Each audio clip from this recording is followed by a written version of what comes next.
Hello everyone, I am Alok and you are watching Smart Maths. তো চলো আজকের এই ভিডিওতে আমরা করে নিই আমাদের আরেকটা ইম্পর্টেন্ট টপিক, সেটা হচ্ছে আমাদের পার্সেন্টেজ চ্যাপ্টারের থেকে, যেটা হচ্ছে প্রাইস, কনজাম্পশন, এক্সপেন্ডিচার।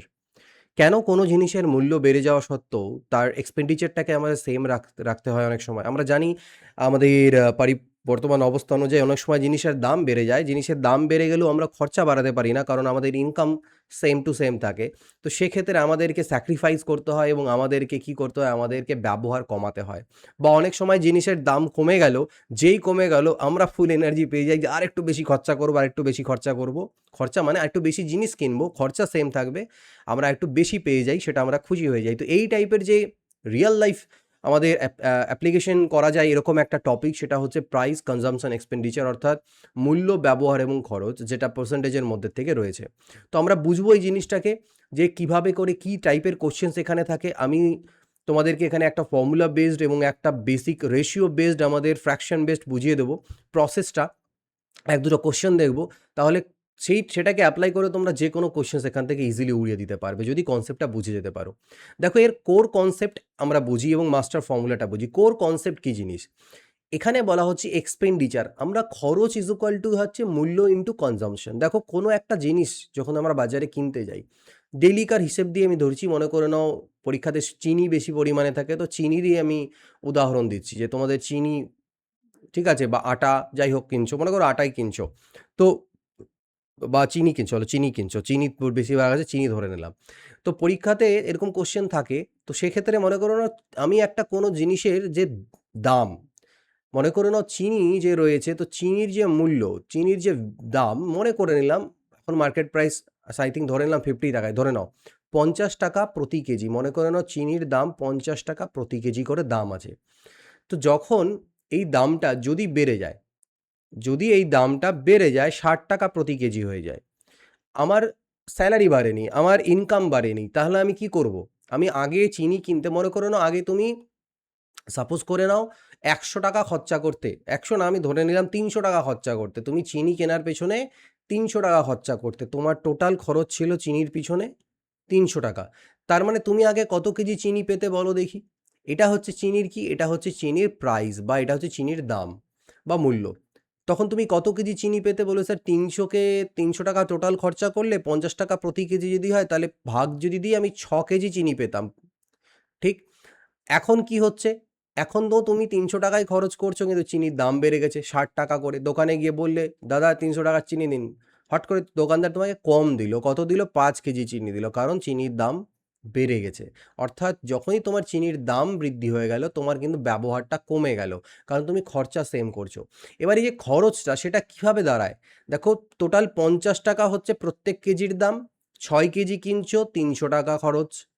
প্রত্যেক কেজির দাম ৬০ টাকা করে হলে জয় কেজি কিনবে, সেটাই হবে আমার খরচ। অর্থাৎ আমি বলতে পারি যে খরচ ইজ ইকুয়াল টু হয় আমাদের কোনো একটা জিনিসের ভ্যালু বা দাম, আর আমি কত কেজি বা কতটা ইউনিট কনজাম্পশন করছি সেটা।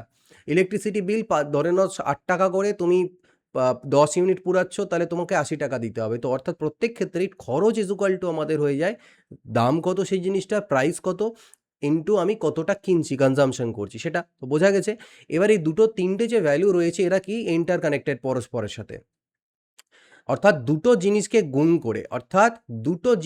গুণ করে, আমি একটা ৩ নাম্বার ভ্যালু পাচ্ছি। এটা মাথায় রাখবে এই পয়েন্টটা, যে তুমি লক্ষ্য করবে আমাদের এই কোশ্চেনসগুলোতে, যে কোন কোন অঙ্কের ক্ষেত্রে বা কোন কোন প্রবলেমের ক্ষেত্রে দুটো জিনিসকে গুণ করে আমরা একটা জিনিস পাই। তোমাদেরকে কোশ্চেন করছি এরকম ১-২টো এক্সাম্পল কমেন্টে লেখো। দেখি বলতে পারো কিনা। এখানে যেমন এক্সপেন্ডিচার, প্রাইস, কনজাম্পশন নিয়ে আমি কাজ করছি, বাট সেম লজিকটাই অন্যান্য জায়গাতেও খাটে। ডে টু ডে লাইফের অনেক ক্ষেত্রে এটা খাটে। তো সেরকম যে ম্যাক্সিমাম এক্সাম্পল দিতে পারবে কমেন্টে, তার কমেন্টটাকে আমি পিন করে দেবো এই ভিডিওর নিচে, ঠিক আছে? এবং আমি রিপ্লাইও করবো সেখানটায়। তো এরকম রিয়াল লাইফ এক্সাম্পল তোমরা দেবে, যেখানে এই সিস্টেমটা খাটে, যে দুটো জিনিসকে গুণ করে একটা ৩ নাম্বার জিনিস পাওয়া যায়। ক্ল্যারিটি বাড়বে, এই জিনিসগুলো যদি করো তো ক্ল্যারিটি বাড়বে, ঠিক আছে?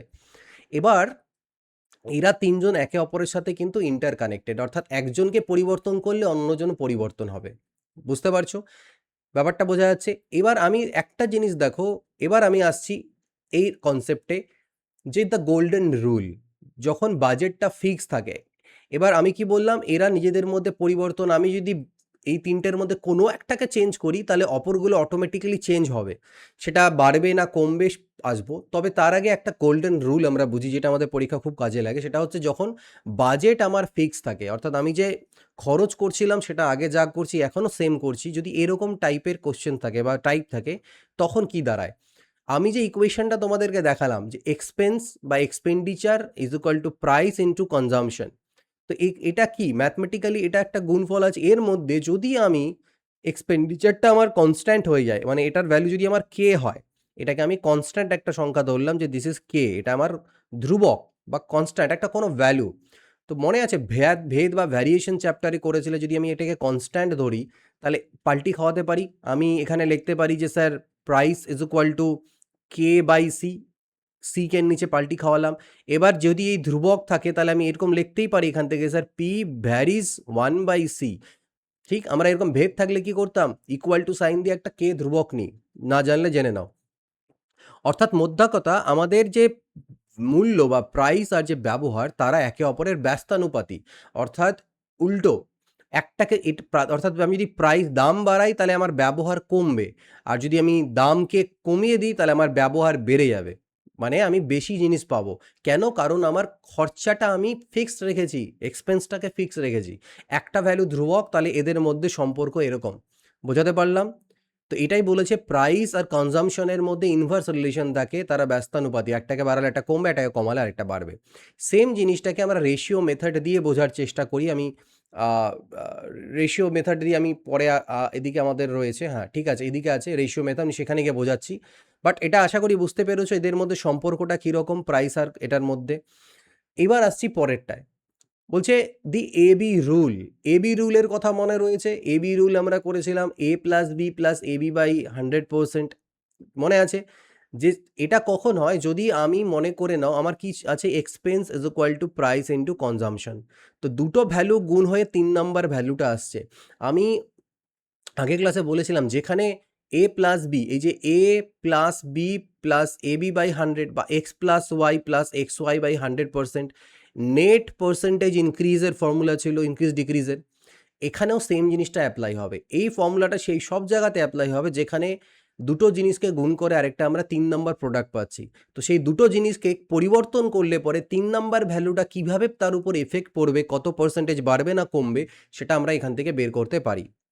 তো এখানে যেহেতু দুটো হচ্ছে, তাহলে আমার প্রাইস আর কনজাম্পশনকে যদি চেঞ্জ করি তাহলে আমার এক্সপেন্সের উপর কী এফেক্ট পড়বে আমরা এখান থেকে বের করতে পারবো।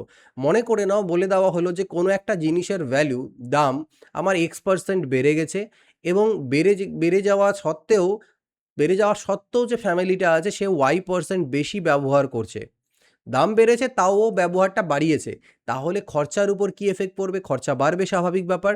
তো সেটা কিন্তু হয়ে যাবে X plus Y plus X Y by 100% কিন্তু বেড়ে যাবে। অর্থাৎ যদি মনে করো না জিনিসের দাম বেড়েছে 10%, তা সত্ত্বেও ফ্যামিলিরা 20% খরচা বাড়িয়েছে, বাড়াতেই পারে, কোনো কারণে ফ্যামিলিতে নতুন মেম্বার এসছে, বাড়তেই পারে।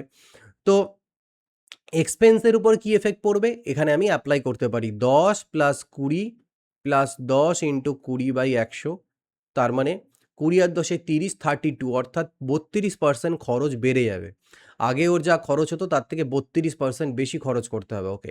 এইটা হচ্ছে কখন, যখন এই দুটোকেই কোনো না কোনো রকমভাবে আমি চেঞ্জ করছি, বা হতে পারে একটা এই দুটোর ভ্যালুকে চেঞ্জ করা হচ্ছে, অল্টার করা হচ্ছে। একটাকেও অল্টার করা হতে পারে, একটা ফিক্স রাখা হতে পারে। মোদ্দা কথা, এদের উপর কোনো এফেক্ট করলে পরে এটার উপরে কী এফেক্ট আসবে সেটা আমরা কিন্তু এভাবে করে বের করতে পারবো। এবার আমাকে বলেছে যদি শুধু প্রাইস আর কনজাম্পশনের মধ্যে যদি আমি এবার দেখি যে স্যার প্রাইসকে যদি 1/x বৃদ্ধি করা যায় তাহলে কনজাম্পশন ডিক্রিজেস বাই 1/x+1। এই গল্পটা আবার কি বললো? তো এর জন্য আমাদের ফ্র্যাকশনের কনসেপ্টকে কাজে আনতে হবে। মনে করে নাও, এক্সাম্পল দিই, যে কোনো একটা জিনিসের প্রাইস আমার কি হচ্ছে 10% বৃদ্ধি পেয়েছে, 10% বাড়লো। তো 10% মানে ভগ্নাংশে হয় 1/10। এটা মুখস্থ রাখতে পারো, ঠিক আছে, এই জিনিসটাকে, ফর্মুলাটাকে। বাট আমি এরপরে যেটা মেথড শেখাবো, রেশিও, ম্যাক্সিমাম কোশ্চেন ওটা দিয়েই করবে, এটা তাও শিখে রাখো।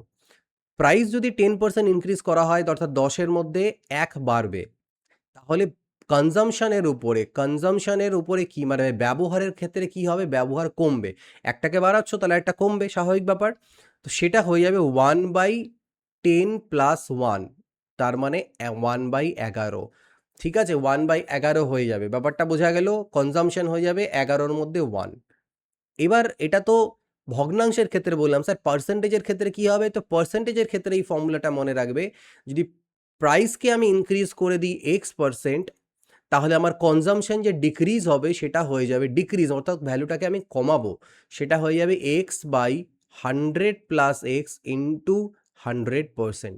অর্থাৎ সেক্ষেত্রে আমি এখানে বলতাম যে স্যার আমার প্রাইসকে আমি x% বাড়িয়েছি প্রাইসকে x%, ঠিক আছে?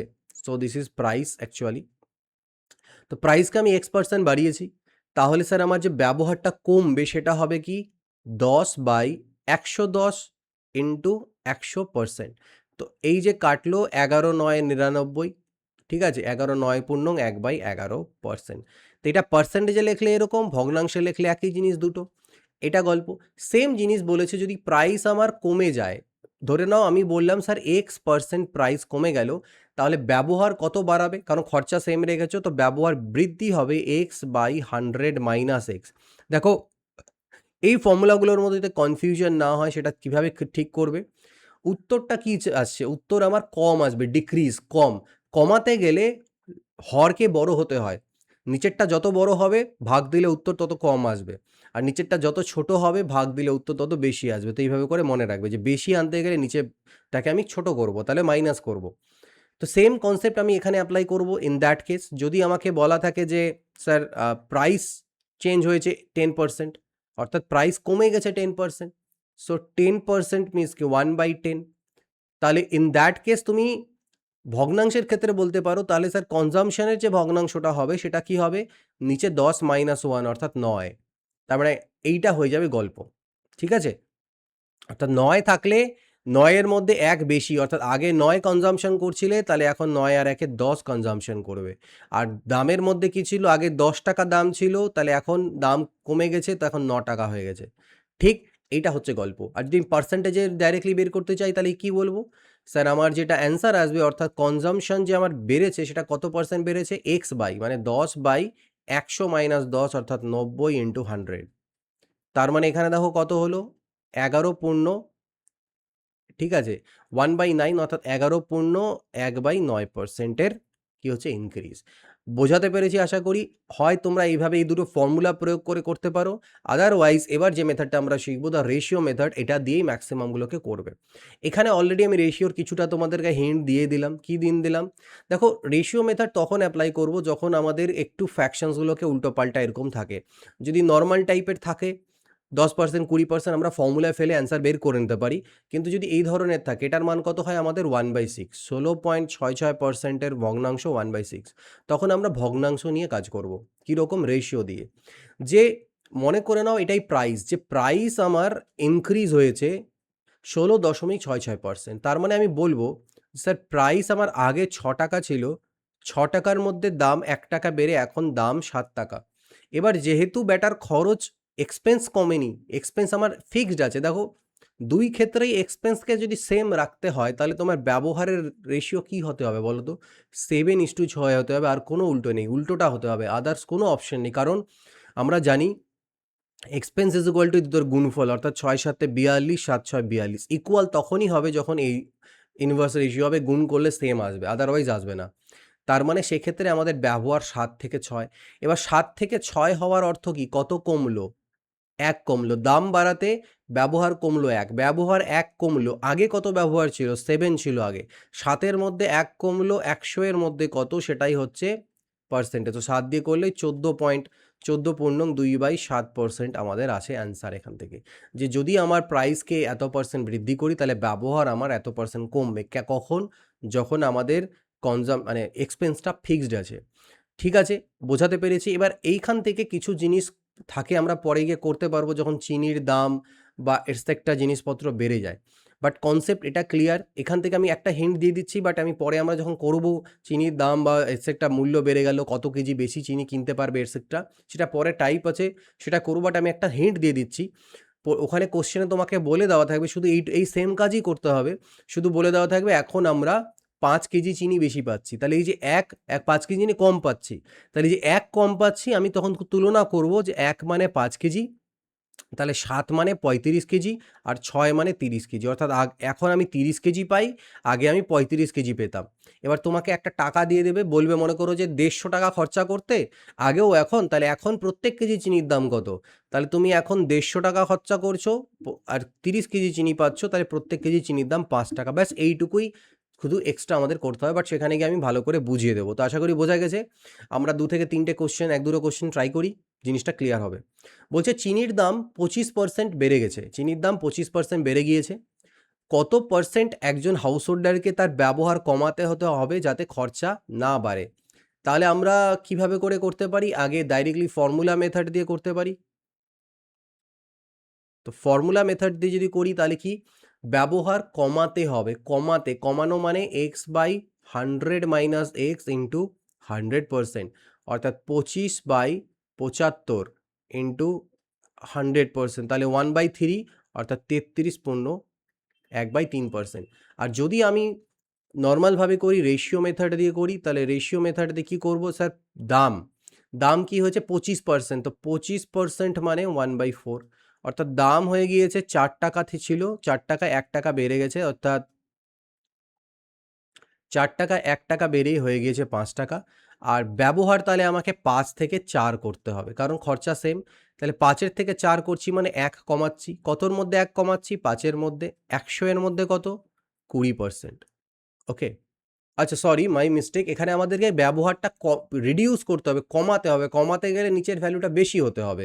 সো এইটা আমাদের বেশি হতে হবে, অর্থাৎ এটা আমার হয়ে যাবে কত? 125।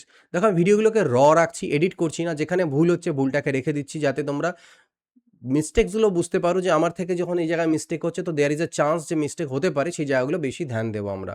ঠিক আছে? তো 125, তাহলে এটা আমার 25, 5-এ 125 হলো। তাহলে 5 20 100। দেখো আলাদা, আলাদা দুটো মেথড শেখার এটাই সুবিধে। আমি যদি এটা একটাই জানতাম, তাহলে আমি এটাকে হয়তো ভুল অ্যাপ্লাই করে দিয়েছি।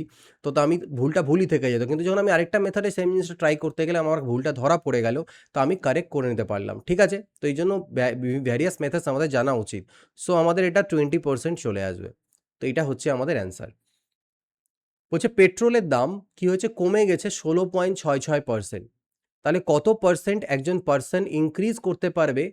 ঠিক আছে, পেট্রোলের পিছনে for their travel without changing the fuel budget. Budget same আছে, বাট আমি বাজেট সেম আছে, তো বাট আমি ফুয়েল কতটা বেশি কিনতে পারবো?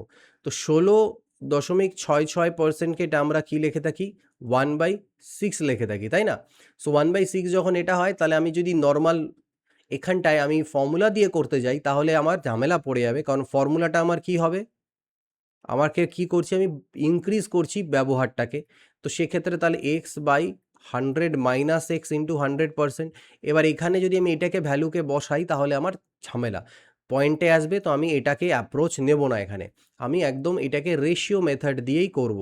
কীরকম? যে স্যার দাম আগে 6 টাকা দাম ছিল, এখন দাম কমে গেছে 6 টাকা, 1 টাকা 5 হয়ে গেছে। ব্যবহারের গল্প কি? ব্যবহারটা তাহলে 5 থেকে 6 হবে, কারণ আমি খরচ সেম রাখছি। অর্থাৎ আমি 1 ইউনিট পেট্রোল বেশি নিতে পারবো। আগে আমি 5 ইউনিট নিতাম, 5-এ 1 বাড়াতে পারছি, তাহলে 100-তে কত? অর্থাৎ এটাও আমাদের কিন্তু 20% আসবে। ঠিক আছে? 1/6 ডিক্রিজ হয়েছে, তো 6 এর মধ্যে 5 কমেছে, তাহলে আমি ব্যবহার বাড়বে, ব্যবহার 1 বাড়বে 5 এর মধ্যে, অর্থাৎ 20% ব্যবহার আমি ইনক্রিজ করতে পারবো। পরের কোশ্চেনে দেখো বলছে প্রাইস অফ রাইস, চালের দাম 20% বেড়ে গেছে, but family wants to increase their expenditure. কিন্তু এবার বলেছে ফ্যামিলি তার খরচ বাড়াতে চায়, একদম ফিক্সড রাখবে না, কিন্তু 8%ই বাড়াবে, তাহলে ব্যবহারে কি চেঞ্জ হবে?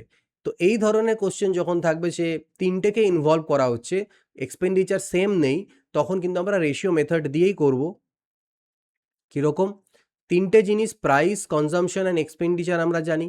এবার এখানটায় দেখো 20%-এর ভগ্নাংশের মান কি হয়? 1/5। 8%-এর ভ্যালু কি হয়? 4 দুনা 8, 4 পঁচিশে 100। তো প্রাইস কি করা হলো? প্রাইস বৃদ্ধি পেল। প্রাইস তার মানে 5 টাকা যদি আগে দাম ছিল, তাহলে এখন 6 টাকা হয়ে গেছে, 1 টাকা বেড়ে। খরচা কি হলো? খরচাটা ওরা বৃদ্ধি করবে, অর্থাৎ আগে যদি 25 টাকা খরচ করতো, তাহলে 25-এর 2, অর্থাৎ এখন 27 খরচ করবে। এবার আমরা জানি price into consumption is equal two হয় এক্সপেন্স, অর্থাৎ এখানটার এটাকে গুণ করে এটা আসছে। তার মানে আমি 25-কে 5 দিয়ে যদি ভাগ করে দিই, তাহলে এই ভ্যালুটা আসবে। সিমিলারলি 27-কে 6 দিয়ে ভাগ দিই, তো এটা আসবে। তাহলে কনজামশনের রেশিওটা কি হলো 25/5 মানে 5, এটা হলো 3 নং 27, 3 দুনা 6, এটাকে রেশনালাইজ করো, 2 দিয়ে গুণ করে দাও 2 দিকে, 10:9। তার মানে ব্যবহারটা তোমার 10 থেকে 9 হলো, অর্থাৎ তুমি ব্যবহার 1 কমালে। ঠিক আছে, তো ব্যবহারকে আমি 1 কমালাম, ব্যবহারকে 1 কমালাম, তাহলে আমি 10-এর মধ্যে 1 কমালাম, তার মানে 100 এর মধ্যে কত 10%, তাহলে 10% আমাকে কমাতে হবে। অর্থাৎ দাম বেড়ে গেছে, আমি খরচাটা তাও সামান্য বাড়াবো, কিন্তু তা সত্ত্বেও সামান্য খরচা বাড়ালেও পরেও আমার ব্যবহারটা কিন্তু বাড়ছে না, এটা মাথায় রেখো। কারণ দামটা এরকমই বেড়েছে যে তুমি যদি খরচা নাও বাড়াতে তাও তোমার বেশি লাগতো। ঠিক আছে, এবার মানে হয়তো আরও অনেক কম পেতে, খরচাটা একটু বাড়ালে তো একটু বেশি পাচ্ছ, বাট কমই পাচ্ছ তুমি আগের তুলনায় 10%। ঠিক, তো এই কোশ্চেন্সগুলো ছিল যেগুলো আমরা ডিসকাস করলাম এবং কনসেপ্টটাকে ডিসকাস করলাম, আশা করি বুঝতে পেরেছো। এরকমই প্রত্যেকটা ভিডিওতে 15 মিনিট, কোথাও 20 মিনিট লাগতে পারে, কোনো ক্লাসে আধা ঘন্টা লাগতে পারে, ডিপেন্ডিং আপন দ্য টপিক এবং তার ওয়েটেজ বা তার মধ্যে কী জিনিস রয়েছে। তো রেগুলার এরকম 15-20 মিনিট করে এক একটা করে ক্লাস দেখো, সেগুলোকে নোট ডাউন করো, একবারের জায়গায় দুবার দেখো, ইট উইল হেল্প ইউ। আর একবার যখন কমপ্লিট হয়ে যাবে পরপর দেখতে থাকো। ঠিক আছে, পরবর্তীতে যখন একেবারে 200টা টপিক কমপ্লিট করতে পারবে, দেখবে কতটা ফিলিং করো। তো এই ভিডিওতে এইটুকুই থাকছে। পরবর্তী ক্লাস আবার খুব শীঘ্রই ডেইলি রোজ সকাল 7টের সময় 7 AM এ ক্লাস আপলোড হয়ে যাবে। তারপরে তুমি তোমার টাইম মতো দেখো, বাট আমি সাজেস্ট করবো 7টার সময় আপলোড হচ্ছে, তো সকাল সকাল উঠে ক্লাসটাকে তাজা করে নিও। তাহলে পরে কি হবে, ডেইলি একটা টাস্ক তোমার মনে হবে। আমি যেমন টার্গেট করে প্রত্যেকদিন সকাল 7টায় দিচ্ছি, রেগুলার বেসিসে একবার ভিডিও রেকর্ড করছি, তোমাদের দিচ্ছি, কারণ একদিনে তো পসিবল না। তো রেগুলার 1-2 করে ভিডিও রেকর্ড করে আমি শিডিউল করে দেবো তোমাদের জন্য, যাতে 7টায় পেয়ে যাও। তো সেই টাইমে তোমরা দেখো, তাহলে একটা টাস্ক সকালবেলা মনে হবে হ্যাঁ আজকে আমি একটা জিনিস শিখলাম, আমার কমপ্লিট হলো। দিনের বেলা হয়তো এই কনসেপ্টটাকে শিখে নোট করে নিলে, ইভিনিং বা রাত্রে একটা টাইম রাখলে, যেখানে এর উপর বেস করে কিছু কোশ্চেন্স তোমরা নেটে গিয়ে সার্চ মারো। ঠিক আছে, এখন নেটের দুনিয়া, এআইয়ের দুনিয়া। ঠিক আছে, এই টপিকটা লিখে এআইতে গিয়ে সার্চ করো যে এর উপরে আমাকে 15টা 20টা ভ্যারিয়াস টাইপ অফ কোশ্চেন দাও এই টপিকটার উপর, সে দিয়ে দেবে, সেগুলোকে প্র্যাকটিস করে নাও, তাহলে পরে হয়ে যাবে। তো এই ভিডিওতে এইটুকুই থাকছে, পরবর্তী ভিডিও দেখা হবে। Then good bye, take care, always keep practising.